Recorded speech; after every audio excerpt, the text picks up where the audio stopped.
do mundo de hoje que nós vivemos, né? Eu não sei, às vezes a gente pensa se o mundo nosso hoje, ele é pior do que o mundo de outrora, dos nossos antepassados, e não sei se, por exemplo, os nossos descendentes vão encontrar um mundo pior do que nós estamos encontrando hoje, né?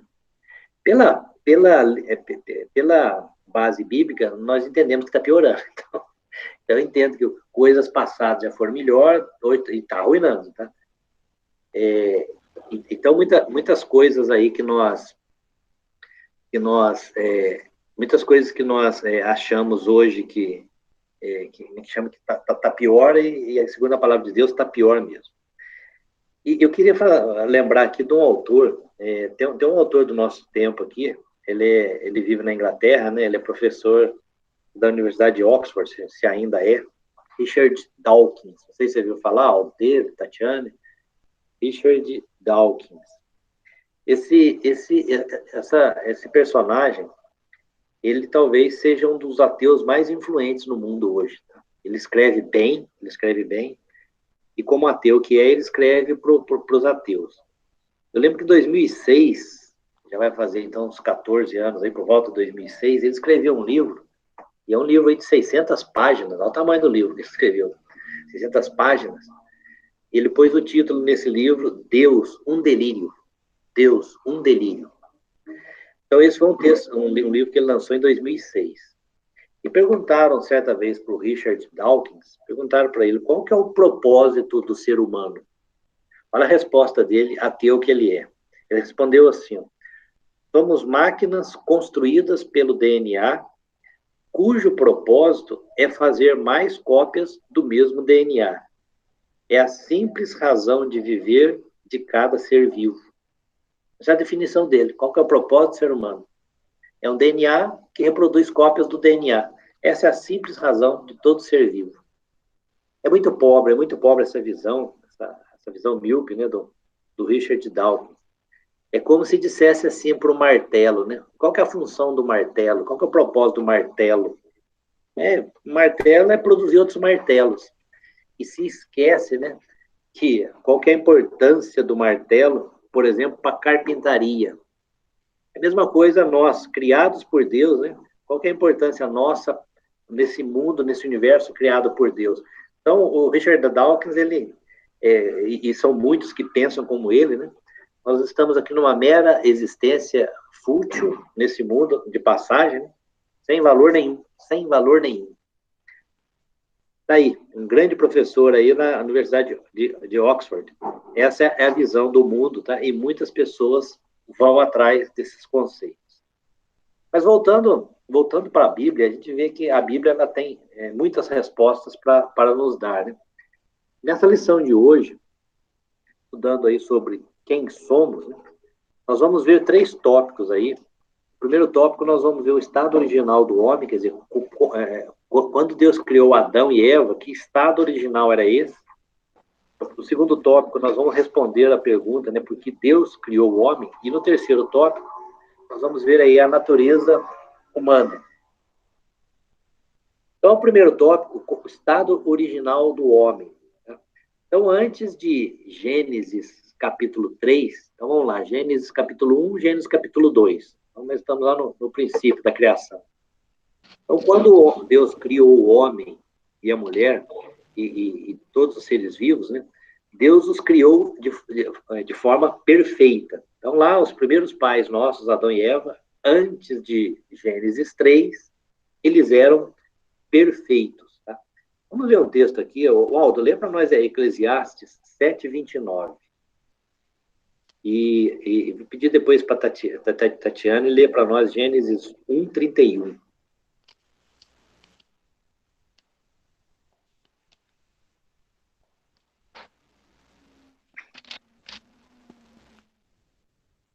Eis o que tão somente achei, que Deus fez o homem reto, mas ele se meteu em muitas astúcias. Tá? Então, Deus fez o homem reto. Então, diríamos assim, até Gênesis 3, Deus fez o homem reto. Quando chega o capítulo 3, o homem se meteu em muitas astúcias. Tá? E aí nós vemos o que vai acontecer com esse estado original de perfeição que Deus havia criado. Mas em Gênesis 1:31, Tatiana, você lê para nós?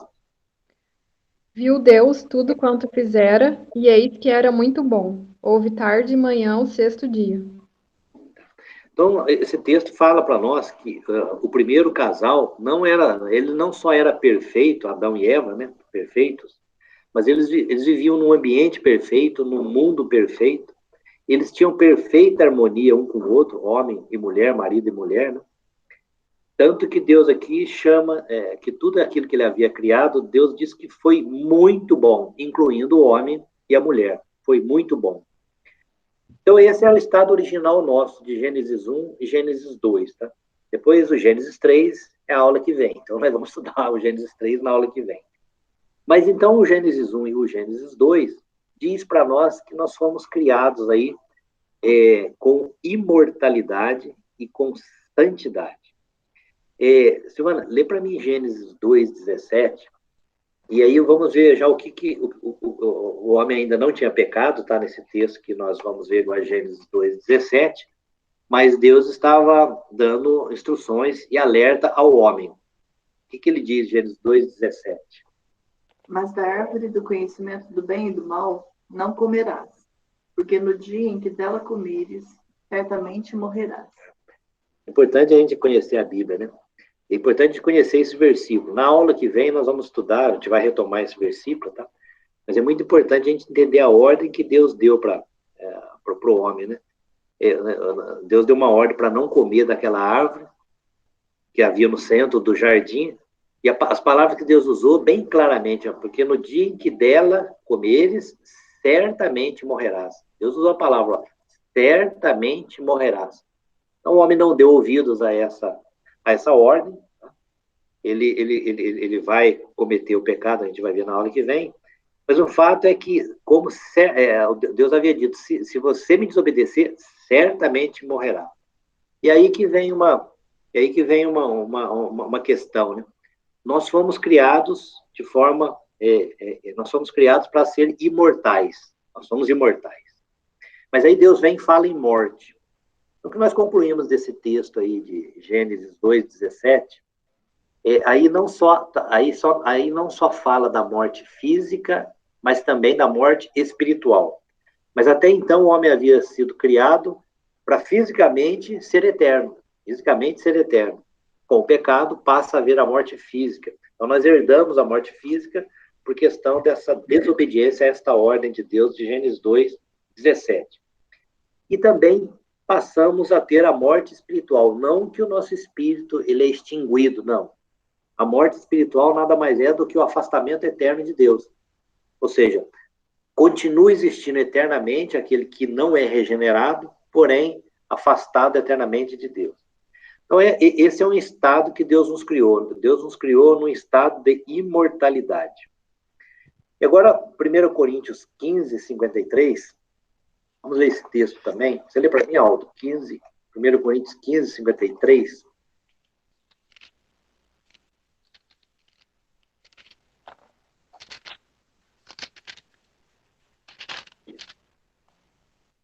Porque é necessário que este corpo corruptível se revista da incorruptibilidade e que o corpo mortal se revista da imortalidade. Então, Paulo aqui dando esse ensinamento à igreja de Corinto, aos coríntios, né? Ele vem dizer para nós que esse corpo, que a partir de Gênesis 3, ele se torna corruptível, ele se torna mortal, Paulo diz que é necessário que depois ele se revista de incorruptibilidade, certo? Da imortalidade. E nós vemos que isso só é possível em Jesus Cristo. Então, daí, o estado original nosso, nós fomos criados seres imortais. E também, nós fomos criados seres para sermos santos, né? Para que a nossa vontade, a nossa justiça fosse baseada na justiça de Deus. Então, antes da queda, antes de Gênesis 3, nós tínhamos aí essa justiça original dada por Deus a nós. Nós éramos 100% capazes de cumprir o propósito de Deus, mas preferimos não cumprir, preferimos desobedecer. Mas aguarde, a próxima aula nós vamos ver essa desobediência. Então, o fato é que nós precisamos crer nisso, a Bíblia diz, né? que nós fomos criados seres imortais e revestidos de justiça, justiça original. E, infelizmente, as duas coisas, elas se corrompem com o pecado, mas não deixam de existir a imortalidade e nem essa questão da justiça original. Então, esse é o primeiro tópico da nossa lição, o nosso estado original, Gênesis 1 e 2. Fomos criados, seres imortais, seres com essa justiça original. Mas o tópico 2 agora da lição, ela vem nos responder por que Deus criou o homem, a pergunta, por que Deus criou o homem? E aqui, para nós que somos presbiterianos aí, sabemos bem de cor aí a primeira pergunta do Catecismo Maior da nossa o Catecismo Maior de Westminster, né? Qual é o fim principal do homem? É a pergunta que nós decoramos quando criança e nunca esquecemos, né?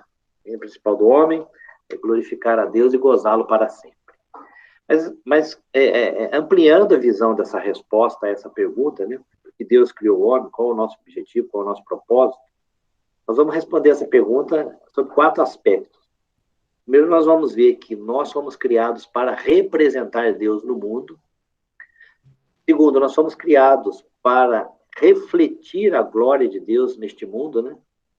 Terceiro, nós fomos criados para servir a Deus. E juntando tudo isso, nós fomos criados para adorar a Deus.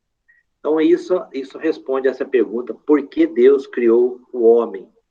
Então, primeiramente, Deus nos criou para representar a imagem dele aqui na Terra, né? Quando Deus nos criou lá em Gênesis 1:26, que a Bíblia diz que nós somos criados à sua imagem e semelhança, o autor coloca aqui até os termos hebraicos, né? Imagem, tselem, semelhança, demut. Significa que nós somos criados similar a Deus, mas não igual a Deus. Nós temos similaridade com Deus, mas nós não somos idênticos a Deus.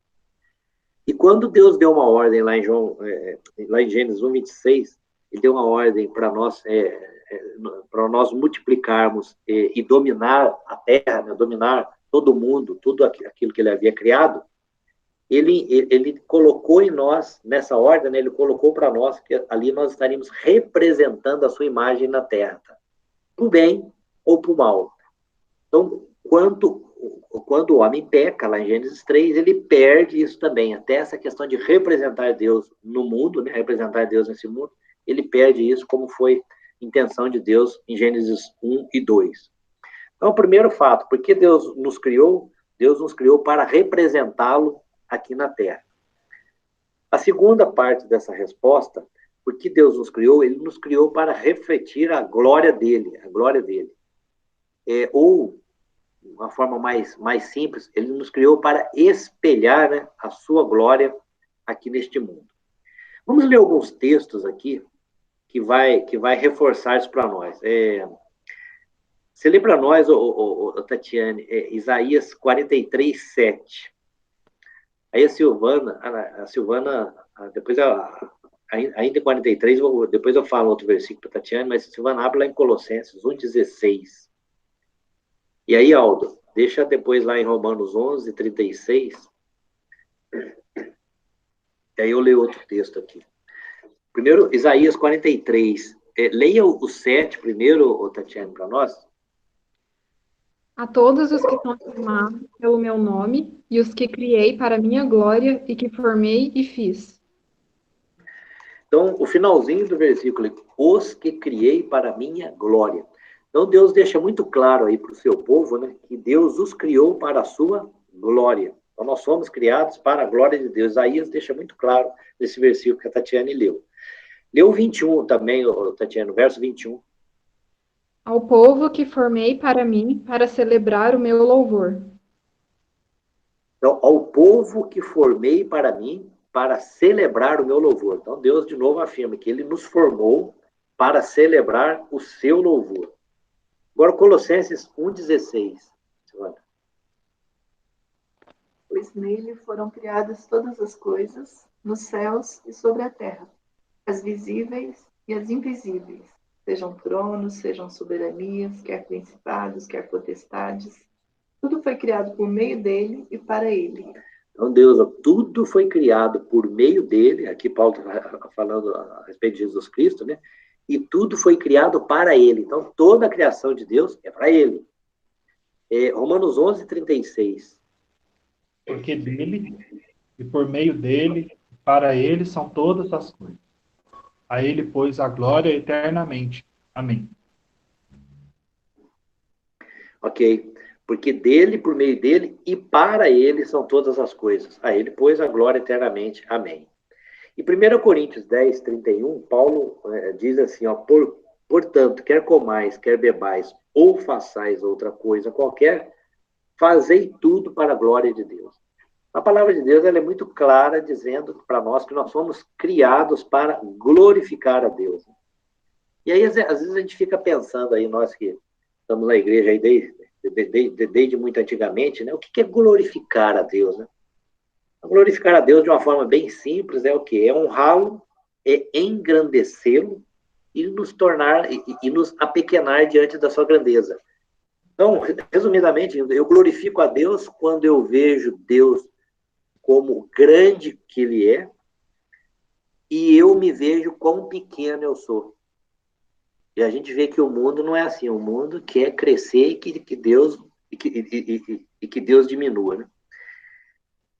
Então, Deus, ele é o criador de todas as coisas. Ele é digno de receber toda a glória. Então, nós, o homem, nós somos criatura e objeto da glória dele. Portanto, nós devemos glorificá-lo para sempre.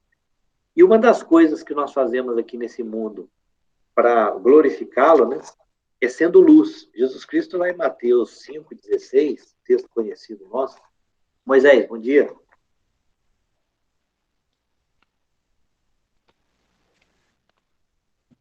Mateus 5,16, Jesus Cristo diz assim, ó, assim brilhe também a vossa luz diante dos homens, para que vejam as vossas boas obras e glorifiquem a vosso Pai que está nos céus.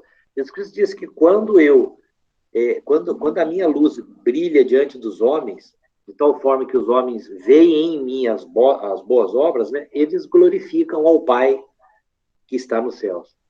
Então, nós somos criados para refletir a glória de Deus, para glorificá-lo. Bom, mas não para aí. Um terceiro aspecto da resposta a essa pergunta, porque Deus nos criou para servi-lo. Deus, simples assim, Deus nos criou para servi-lo. E ele já nos ensina lá em Gênesis 2,15. Você lê para nós, Tatiane, Gênesis 2,15? Tomou, pois, o Senhor Deus ao homem e o colocou no jardim do Éden para o cultivar e o guardar. Então, Deus deu essa atribuição para o homem, lá no jardim do Éden, assim que ele criou e colocou o homem no jardim do Éden, para cultivar e guardar. O homem cultivando e guardando o jardim do Éden estava servindo a Deus, cuidando daquela obra que ele havia criado no jardim do Éden. Então, já desde o princípio, antes do homem pecar, Deus já havia dado essa atribuição ao homem de servi-lo. Então, quando a gente fala assim, né, tem umas pessoas que dizem que o pecado é um castigo que Deus deu depois do pecado. Não. O trabalho já é algo criado por Deus antes do pecado. Nós somos aí criados para cuidar e cultivar o jardim onde ele nos colocou. E Paulo, quando ele escreve aos Efésios, no capítulo 2, verso também bastante conhecido nosso, 2, verso 2, capítulo 2, verso 10, Paulo diz assim aos Efésios, né? Pois somos feitura dele, quer dizer, somos o poema, somos criaturas de Deus, né? Criados em Cristo Jesus para boas obras, as quais Deus de antemão preparou para que andássemos nelas. Então, Deus nos criou para servi-lo. E nós o servimos com as obras que ele já preparou antes da fundação do mundo para que nós seguíssemos por elas, tá? E vamos entender essas boas obras que Paulo fala aqui em Efésios como sendo todos os atos nossos de obediência à sua palavra e à sua voz. Tá? Então, isso é uma coisa importante, irmão, para a gente ter esse entendimento na palavra de Deus, que quando se fala em boas obras, a boas obras é fazer a caridade. Não. Está incluso isso, mas boas obras ele é muito mais amplo. Tudo aquilo que eu faço em obediência a Deus são boas obras. E essas obras cremos nós, como Paulo diz, Deus preparou para nós antes da fundação do mundo. A gente não vai ler um texto aqui, mas eu vou citar. Jesus Cristo, quando esteve nesse mundo, ele deu para nós o exemplo, né? Jesus Cristo, lá em Marcos 10, 45, ele diz que o Filho do Homem não veio para servir, não veio para ser servido, mas para servir. Então, o próprio Jesus, o nosso mestre, ele veio dar o exemplo, né, de serviço. Então, o terceiro aspecto da resposta a essa pergunta, por que Deus criou o homem? Deus criou o homem para servi-lo. E por último, juntando tudo isso, né, Deus nos criou para representar a sua imagem, para refletir a sua glória, para servi-lo. Tudo isso culmina que nós somos criados para adorar a Deus. Nós fomos criados aí como seres humanos na dedicação da adoração a Deus. Tem alguns textos aqui para a gente ler. Lê para nós, Tatiane, lá em Êxodo, vamos recordar aqui, capítulo 20, versos 3 ao 6, né? Onde Moisés, quando ele deixa o decálogo para nós, né, os 10 mandamentos, vamos ver que ficou muito clara essa questão da adoração a Deus. E depois, Aldo, pedi para você ler Isaías 48, 11. Isso. Não terás outro Pode ler. Não terás outros deuses diante de mim, não farás para ti imagem de escultura, nem semelhança alguma do que há em cima nos céus, nem embaixo na terra, nem nas águas debaixo da terra. Não as adorarás, nem lhes darás culto, porque eu sou o Senhor, teu Deus, Deus zeloso, que visita a iniquidade dos pais nos filhos até a terceira e quarta geração daqueles que me aborrecem, e faço misericórdia até 1000 gerações daqueles que me amam e guardam os meus mandamentos. Então, Moisés, Deus deixou, né, através de Moisés, bem explícito para nós, né, esse mandamento, né? Não terás outros deuses diante de mim. Não farás para ti imagem de escultura. Então, Deus não quer que nada seja colocado no lugar dele, no nosso coração, como alvo de adoração, a não ser ele. E fica muito claro nesse texto que o Aldo vai ler, Isaías 48, 11. Por amor de mim é que faço isto. Porque como seria profanado o meu nome, a minha glória não a dou a outra.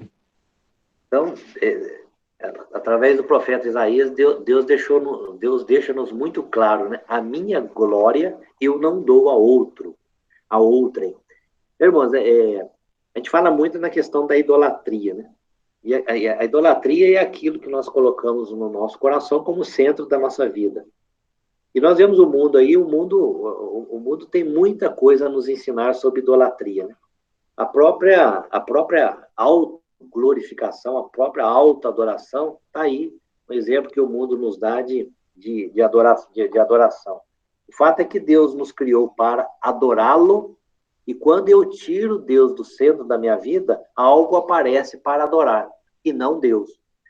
E Deus precisou nos deixar na palavra dele, esse texto que a Tatiane leu, esse texto que o Aldo leu, que a glória dele, ele não dá a outra, a glória é dele. Tá? Lendo alguns livros aí, tem um autor que eu gosto bastante, não sei se você conhece, Aldo, Moisés, a Silvana conhece, está aqui atrás, aqui na biblioteca, do John Piper. É um autor do nosso tempo. Vocês já tiveram contato com o livro dele? Sim. O John Piper, ele escreve vários livros aí nessa questão da glória de Deus, né? Adoração de Deus. E tem um livro dele muito marcante que eu li há um tempo atrás, onde ele diz o seguinte, que nós fomos criados por Deus, né? A sua imagem e semelhança, e nós somos criados para imitá-lo, e nós temos que imitar a Deus, tá? Mas uma coisa que ele chama a atenção no livro dele, a única coisa que nós não podemos imitar a Deus, porque isso é pecado, tá? É adorar a nós mesmos ou adorar qualquer outra coisa. Tá? Então, quando nós passamos a querer imitar Deus nessa questão da adoração, nós erramos. Porque o John Piper, nesse livro dele, ele vai aprofundando essa questão da glória de Deus. E aí, a primeira pergunta do nosso catecismo diz, qual é o fim principal do homem? No livro do John Piper, ele faz a seguinte pergunta: qual é o fim principal de Deus? Qual seria a resposta? Glorificar Ele próprio. A Ele próprio. Glorificar a Ele próprio. Então, esse é o único, é a única coisa que nós não devemos imitar a Deus, é glorificar a mim mesmo, é adorar a mim mesmo. Não. Isso, a glória dele, a glória de Deus é só dele. Então, isso tem que ficar muito, muito claro, fica muito claro para nós a palavra de Deus. Bom, nós vemos aí, ao longo do Velho Testamento, do Antigo Testamento, do Novo Testamento, vários momentos aí em que o povo hebreu lá na antiga dispensação tinha lá os seus momentos de adoração a Deus, lá nos altares, nos sacrifícios, no tabernáculo, no templo, nas sinagogas, né? E nós hoje, além de adorarmos a Deus na pregação da palavra, na leitura da Bíblia, na oração, no louvor, na oferta, no batismo, na Santa Ceia, nós adoramos a Deus em tudo que nós fazemos. Então, quando nós seguimos as boas obras que Deus de antemão preparou para que andássemos nela, nós estamos adorando a Deus. A adoração é uma atitude que reconhece a grandeza de Deus e declara dependência 100% nossa em relação a Deus. Isso é adoração a Deus. Então, com isso a gente responde essa pergunta do segundo tópico, né? Por que Deus criou o homem? E por fim, o terceiro tópico da nossa lição, nós vamos ver aqui sobre a natureza humana por dois prismas, a questão da vontade e da questão da consciência, né? Bom, então quando Deus nos criou, quando Deus nos formou lá no ventre de nossa mãe, Deus nos dotou de corpo, Deus nos dotou de espírito, Deus nos dotou de vontade e de consciência. E vamos ver, então, a respeito dessa questão da vontade e da consciência. Se a gente olhar o dicionário, se a gente voltar para o dicionário e for procurar lá a palavra, o significado da palavra vontade, alguns dicionários vão dizer para nós o seguinte, igual como é que a gente fala? Roais? Que é Roais, né? É Roais. Não é Aurélio, não, é Roais. O dicionário Roais. E diz o seguinte: vontade é a faculdade que tem o ser humano de querer, de escolher, de livremente praticar ou deixar de praticar certos atos. Então, isso é o que está definido no dicionário, vontade. É a faculdade que tem o ser humano de querer, de escolher, livremente praticar ou deixar de praticar certos atos. Bom, a gente vai ver essa definição aí à luz da Bíblia, tá? Porque quando a gente olha essa definição e vê essa palavra livremente, nós temos que pôr entre aspas, tá? Porque esse livremente, depois de Gênesis 3, não existe mais. Não existe mais. Vamos ler um texto aqui. Silvana, lê para nós. Gênesis 4, o verso 7. Então, se nós estamos em Gênesis 4, nós já passamos o Gênesis 3. O que acontece no Gênesis 4? Especificamente o verso 7. Se procederes bem, não é certo que serás aceito? Se, todavia, procederes mal, eis que o pecado jaz à porta. O seu desejo será contra ti, mas a ti cumpre dominá-lo. Então, aqui, o capítulo 4, então, o capítulo 3 vai ser a aula da semana que vem, mas o capítulo 4 vai falar do primeiro assassinato que houve na raça humana, né? Quando Caim mata o seu irmão Abel. E nós vemos, quando nós lemos esse texto aqui em Gênesis capítulo 4, nós vemos que os dois irmãos foram lá na boa intenção, entre aspas, né? De agradar a Deus, glorificar a Deus, adorá-lo com ofertas, tá? E a Bíblia nos mostra que a oferta de Abel foi aceita e a de Caim não. Aí eu sempre perguntava, por que será que a de Caim não foi aceita, né? Porque, afinal de contas, a oferta que ele levou fruto da terra, né? Havia algum mal no fruto da terra que ele levou como oferta para Deus? Não. O problema da oferta de Caim está no verso 7. Ali, esse verso 7 mata, ele responde para nós. Quando Deus diz, se procederes bem, não é certo que serás aceito? A oferta dele não foi aceita porque ele não procedeu bem. Então, o problema da oferta de Caim estava no seu coração. O coração dele não estava de acordo com a vontade de Deus, não estava alinhado à vontade de Deus. Foi por isso que Deus não aceitou a oferta de Caim e aceitou a oferta de Abel. E aí o texto continua, né? Se todavia procederes mal, eis que o pecado jaz à porta. O seu desejo será contra ti, mas a ti cumpre dominá-lo. Então, esse texto aqui, falando de vontade, né? Embora nós perdemos esse livremente aí da definição aí do dicionário da palavra vontade, mas nós vemos nessa palavra aí que Deus dá a Caim dizendo, olha, cumpre você dominá-lo. É lógico que nós vamos ver que essa questão de domínio, agora nós vamos ver que essa questão de domínio não depende tão exclusivamente mais de nós depois do pecado. Bom, vamos ler 2 textos aqui para nos ajudar. Efésios 2:2. Você lê para nós, Aldo? E a Tatiana, eu vou pedir para ler Filipenses 2:13.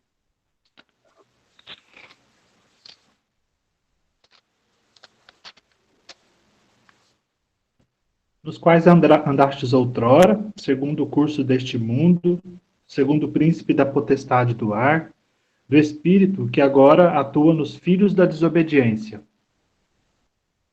Que Paulo está nos ensinando aí, ele começa logo no verso 1, né, que nós estávamos mortos nos nossos delitos e pecados, e aí ele entra no verso 2, dizendo aqui, falando sobre os filhos da desobediência, né? E os filhos da desobediência seguem operando, né, a sua vontade conforme Satanás muitas vezes o induz. Tá?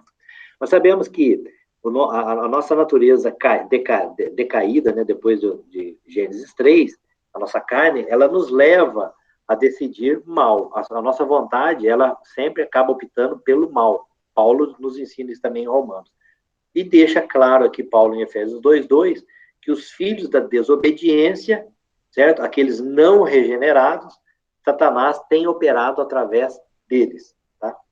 Mas e nós? E nós que somos regenerados pelo poder do Espírito Santo, através da salvação em Jesus Cristo? Filipenses 2:13.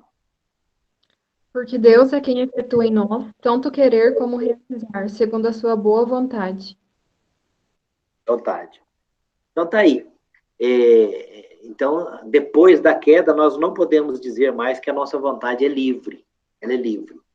Se eu sou um não regenerado, o diabo rege a minha vida.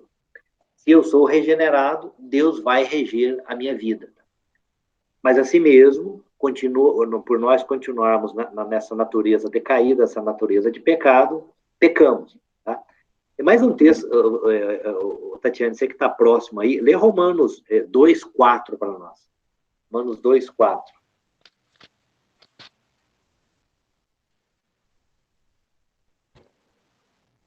4 ou 14? É o 4. Ou desprezas a riqueza da sua bondade e tolerância e longanimidade, ignorando que a bondade de Deus é que te conduz ao arrependimento? Olha só, a bondade de Deus é que te conduz ao arrependimento. Então, a nossa vontade, até a vontade nossa para o arrependimento, quem nos conduz é Deus. Então, é muito gratificante nós entendermos isso na palavra de Deus, né? Quando nós somos levados ao arrependimento, é Deus que nos leva. Quando nós fomos levados a Cristo para o nosso Salvador, é Deus que nos leva. Quando o Espírito Santo vem fazer transformação, regeneração na nossa vida, é Deus que faz. Então, aquele livremente da definição aí do dicionário para a vontade, não existe. Não existe. Tá? Ou o homem não regenerado, ele está sob o jugo de Satanás, ou o homem regenerado, Deus efetuando nele tanto o querer como o realizar. O fato é o seguinte, Adão e Eva, lá nos capítulos 1º e 2º de Gênesis, eles podiam escolher entre o bem e o mal. Eles tinham o livre-arbítrio, vão lá na sua essencialidade, na sua 100% do livre-arbítrio, né? Mas eles escolheram o mal, eles escolheram desobedecer a Deus. Então, por essa desobediência, tem toda essa tragédia que nos acometeu. Mas quando Jesus vem, e Paulo chama Jesus de o segundo Adão, né? Quando Jesus vem a este mundo, Jesus vem e escolhe o bem. Jesus vem para para nos redimir na sua existência terrena, né? Ele vem e escolhe o bem. Então, Jesus Cristo, sim, tem o livre-arbítrio. Ele escolhe o bem. Tá? Nós perdemos isso lá em Gênesis 3. Como a vontade ela está intimamente ligada ao nosso coração, né? E a palavra de Deus nos adverte sobre isso. Pedi para a Silvana ler Provérbios 4, 23, Silvana. Provérbios 4, 23.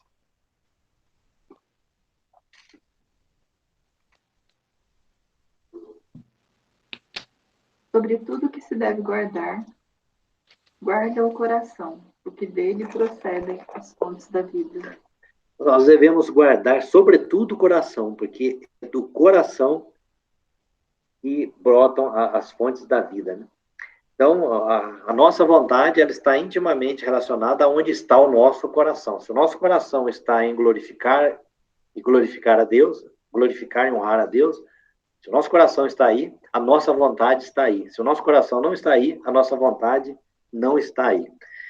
Marcos 7, Jesus Cristo falando ainda sobre o nosso coração, Marcos 7, 21 a 23, Jesus Cristo deixa claro para nós essa questão coração-vontade, né? Jesus Cristo diz assim, ó, porque de dentro do coração dos homens é que procedem os maus desígnios, a prostituição, os furtos, os homicídios, os adultérios, a avareza, as malícias, o dolo, a lascívia, a inveja, a blasfêmia, a soberba, a loucura. Ora, todos estes males vêm de dentro do coração e contaminam o homem. Mas Jesus Cristo vem mostrar para nós, então, o que é o homem não regenerado. O coração do homem não regenerado está corrompido e é do coração dele que brota toda essa sorte de pecado nessa lista que Jesus colocou aqui para nós em Marcos 7, 21 a 23. Então, irmãos, nós somos concebidos, nós somos criados, formados por Deus, né, com vontade. Mas essa vontade que era perfeita antes de Gênesis 3, ela se torna imperfeita após Gênesis 3. E o segundo aspecto desse item, né, da nossa natureza humana, nós fomos criados por Deus com consciência. Né? Nós temos consciência. E interessante a gente estudar a etimologia da palavra consciência, né? A palavra consciência, que nós adotamos no português, ela vem do latim. Tá? Consciência. Com ou junto, né? Conjunto, e ciência é saber.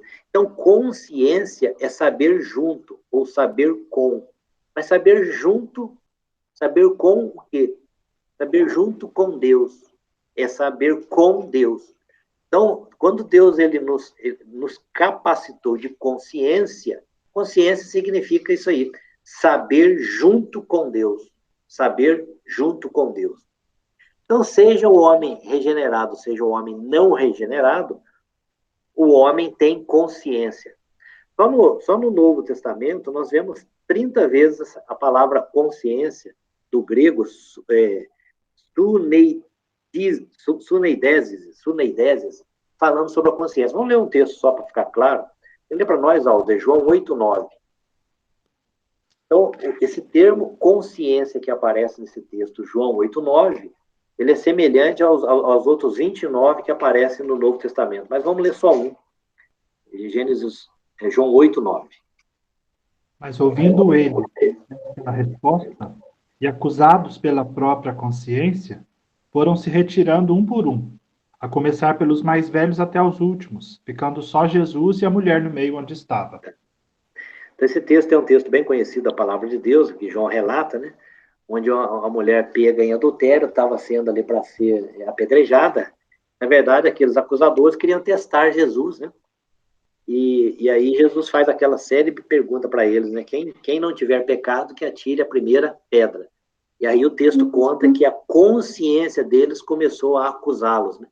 Então, essa consciência, saber junto com Deus, estava ali a condená-los.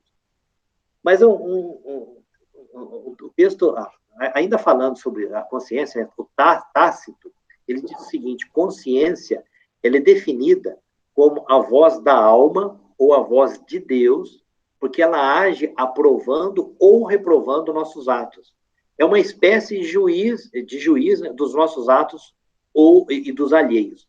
Então, olha só a definição muito, muito clara dele. Consciência é definida como a voz da alma ou a voz de Deus, porque ela age aprovando ou reprovando nossos atos.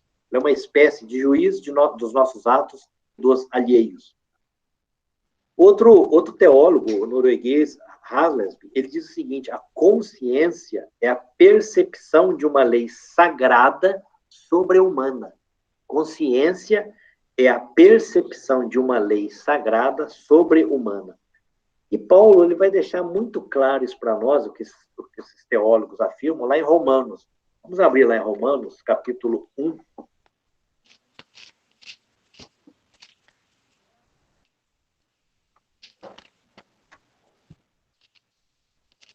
Paulo deixa muito claro para nós esse conceito aí da nossa consciência no capítulo 1. Eu vou ler aqui, dos versos 18 ao verso 24, parte A, o que Paulo fala para nós. Diz assim, em Romanos 1, a partir do 18. A ira de Deus se revela do céu contra toda impiedade e perversão dos homens que detêm a verdade pela injustiça. Então, Paulo está dizendo que a ira de Deus se volta contra essas pessoas.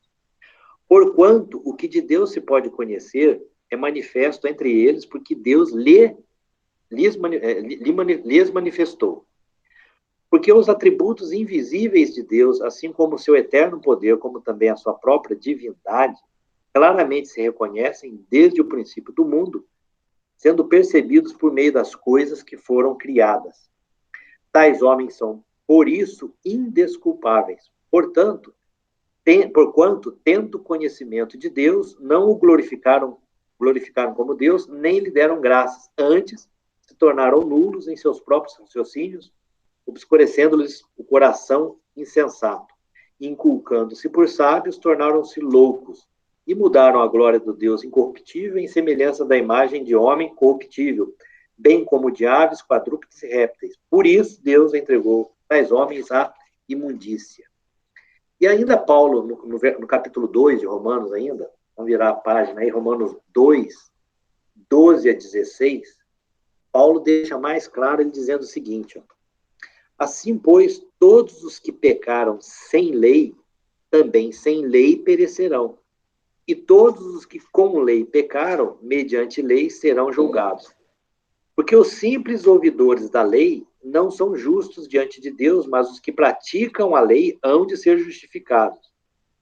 Quando, pois, os gentios que não têm lei procedem por natureza de conformidade com a lei, não tendo lei, servem eles mesmos de lei para si mesmos.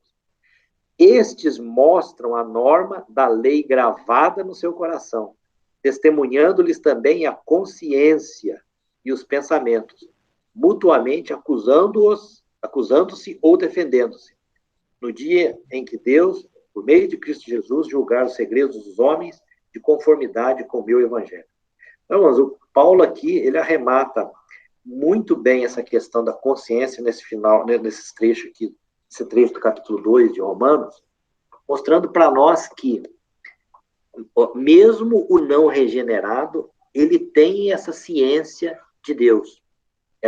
Essa consciência, que é saber junto com Deus, está impregnada nele. Então, o homem, como Paulo diz, é, portanto, indesculpável perante Deus.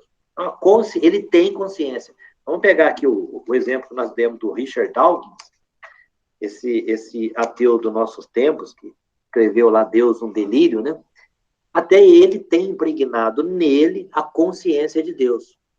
Ele faz de cego, mas ele tem impregnado nele a consciência de Deus. Então, resumindo, a consciência é a parte de cada pessoa que, voluntária ou involuntariamente, reage a uma lei moral universal. De fato, a lei moral de Deus.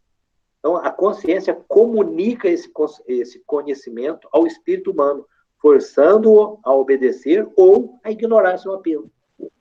Então, nenhum homem é indesculpável perante Deus. Deus deu a consciência e essa consciência está lá gravada no homem, e o homem não tem desculpa perante Deus. Mesmo, então, depois de Gênesis capítulo 3, nós que fomos alcançados por Cristo, né, nós vamos tendo aí a nossa vontade e a nossa consciência regeneradas para aquilo que Deus havia criado Adão e Eva lá em Gênesis 1, 2. Enquanto isso não se der por consumado na volta de Cristo, nós vamos sendo aperfeiçoados por Deus, né, conforme Filipenses 2,13 nos diz aí. Ele vai efetuando em nós, tanto querer como realizar, segundo a sua boa vontade. Irmãos, com isso nós concluímos aqui esse terceiro tópico da lição, falando da natureza, né? E para resumir esse terceiro tópico, né, João 4,34, você lê para nós, Aldo? João 4,34. Jesus Cristo fecha esse terceiro tópico com chave de ouro para nós aí, nesse versículo 34 de João 4.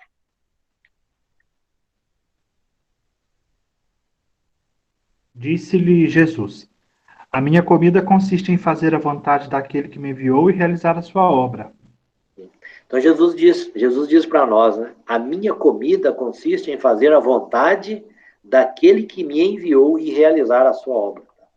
Então isso é o que Deus quer de nós, que realizemos a sua obra, e o exemplo de Cristo foi nos dado aí. E aí o autor faz uma pergunta, né? Você tem tido constante vontade de servir a Deus? Você tem tido constante vontade de servir a Deus? Isso é algo que eu confesso para os irmãos. Cada vez mais a idade vai passando, a gente vai aprendendo mais de Deus. Eu confesso para os irmãos, cada vez mais vai sendo impregnada em mim a vontade de servir a Deus, tá? De servir a Deus. E a gente tem que nos colocar no ambiente de trabalho que a gente está, no ambiente que a gente vive, né? De servi-lo, né? De servi-lo. E tem muitas formas aí que Deus coloca à nossa disposição para servi-lo. E que são essas boas obras que Efésios 2,10 diz que Deus de antemão preparou para que nós andássemos nela. Então essa é a lição de hoje, buscando responder à luz da Bíblia, né? Essa pergunta, né? Quem somos? Quem somos? Nós somos pessoas e lá nos nossos primeiros pais fomos criados com imortalidade e perfeita justiça, né? Nós somos criados para adorar a Deus. Nós adoramos a Deus através da representação da sua imagem no mundo, através do espelhamento da sua glória no mundo, né? E servindo a Ele aqui nesse mundo. E por último, compreendemos aí que nós somos seres dotados de vontade, que foi corrompida pelo pecado, e de consciência, onde nós não temos desculpas perante Deus, porque a consciência é saber junto com Deus. Então, todo ser humano sabe junto com Deus. E ele não quer aceitar, mas ele sabe junto com Deus. É o que a Bíblia nos ensina. Alguma contribuição, irmãos, nessa lição? Diria que é uma lição bastante difícil, tá? É uma lição que não é fácil tentar responder essa pergunta, quem somos, tá? Quem somos? Mas a luz da Bíblia, ela esclarece, ela clareia muita coisa para nós, tá? Muita coisa para nós. E ela vem nos elucidar, isso é muito importante, né? Então, quando a gente se depara com um pecador, com as pessoas que estão longe de Cristo, né? Quando eu vejo essas pessoas, lá no fundo, vem essa mensagem da Bíblia a mim, né? Que aquela pessoa, ela tem consciência do que ela faz, tá? E eu estava pensando, né? Eu recebi um vídeo aqui um vídeo de humor, de um traficante mostrando como é que ele empreende, né? Lá, vendendo as drogas. Então, as inteligências, a inovação dele. Então, eu vou vendo aquele vídeo e fui pensando, mas será que ele tem consciência de tudo que ele faz? Ele tem consciência. Ele tem plena consciência que ele está fazendo tudo errado. Só que ele vai naquele caminho e ele não abandona aquele caminho. Mas um dia, como Paulo diz, um dia nós vamos ser trazidos à luz de Deus, e ele também vai ser trazido à luz de Deus, né? E a própria consciência, aquela lei que Deus gravou no coração dele, vai ali condená-lo. Paulo deixou muito claro, né? Eles servem de lei para eles mesmos. Eles servem de lei para eles mesmos. Alguma contribuição, irmãos? pergunta mais difícil do que essa aqui? E, velho, é interessante, né, como você estava falando, responder essa pergunta é difícil. Para nós já é difícil, quanto mais para aqueles que não querem ouvir a resposta, né? Quanto mais para aqueles que não querem ouvir a resposta. Igual o Richard Dawkins. Fala, é um absurdo, né, a pobreza do propósito dele para a humanidade. Além de ser completamente antibíblica, uma pobreza sem fim, uma tolice imensa. Daí a pessoa se vê num vazio de existência, né, que não tem objetivo nenhum na vida. Ao mesmo tempo, ele tem a consciência, mas em vez de aceitar, se torna rebelde, insatisfeito. E assim, às vezes a gente para pensar no inferno e a gente tem até dó das pessoas que vão para o inferno. Mas esse texto traz um pouco não de, a gente não fica conformado, mas assim, Deus não vai punir inocente. Não é inocente, o pessoal tem consciência, né? Eles servem de leis para eles mesmos. Eles têm consciência. Quer dizer, se algo pode trazer conforto, né? Eles têm consciência. Pode falar que, mas tem consciência. A Bíblia deixa muito claro. E eles têm consciência. A gente tem visto aí, pegar esse mundo que nós vivemos hoje, né? Crime daqui, crime de lá, e aí a justiça entra daqui. A gente está vendo essa balbúrdia que está, por exemplo, no nosso país, né? Moralmente falando. Eles têm consciência do que eles fazem. Têm consciência do que é errado. Mas também que tenta demonstrar que estão ilesos, Mas a Bíblia diz que essa consciência está lá gravada e não tem para onde escapar. Né? Essa é a triste realidade do mundo, né? Mas é a verdade bíblica estampada aqui nua e claramente para nós. Amém? Silvana? Uma coisa, Tatiane? Alguma contribuição a mais, Tatiane? Tranquilo? Não, tudo tranquilo. Então, eu acho que a gente está bem preparado aí para a lição trágica da semana que vem, se Deus quiser. É a queda, como aconteceu a queda. Nós vimos aí a formação, vimos a questão da formação, da criação de Deus, a formação do homem e da mulher, vimos quem somos, e agora a gente parte para a próxima lição, onde nós vamos ver como se deu a queda, né? E a partir daí, caminharmos aí ao longo da Bíblia em rumo à redenção do homem em Cristo Jesus. Amém? Pedir para Silvana orar para nós, Silvana. Oi? Bom, vamos orar, então, para terminarmos a aula de hoje. Nós te agradecemos pela lição bíblica que tivemos hoje, Senhor. Te agradecemos porque o Senhor nos fez com propósitos, Senhor, nós não estamos aqui no mundo alheios a isso, Senhor, mas sabemos que o Senhor fez tudo conforme a tua vontade, que é boa, que é agradável, que é perfeita. Pedimos perdão pelos nossos pecados, pedimos que o Senhor esteja abençoando a nossa semana, o restante desse dia também, Senhor. Que o Senhor continue nos conduzindo e nos ajudando a que cada dia possamos te desejar mais e mais nas nossas vidas, e glorificar o teu nome através das nossas vidas e vivemos para realmente servir ao Senhor como o Senhor espera que o façamos. Em nome de Jesus te pedimos e te agradecemos. Amém. Amém. O Aldo, aproveitar você aí, a Tatiane, deixa eu ver se eu acho. Um convite para vocês, deixa eu ver se eu acho.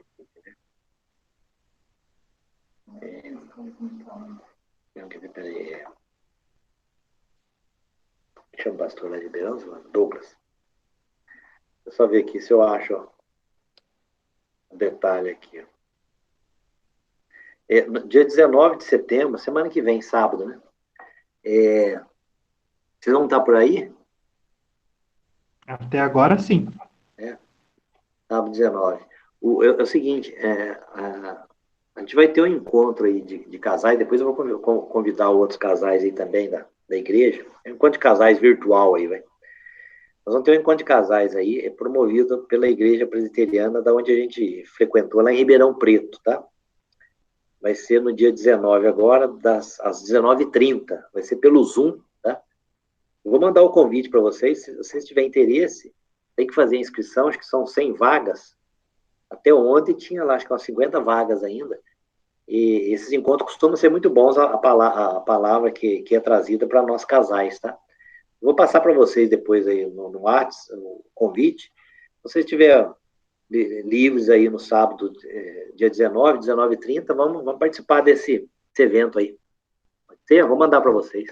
Tá bom. Obrigado. Tá bom. Então fica assim, um bom domingo para vocês aí. Pra você Com Deus, também. viu? Deus Tchau, abençoe. tchau. Tchau, tchau. Tchau, bom domingo.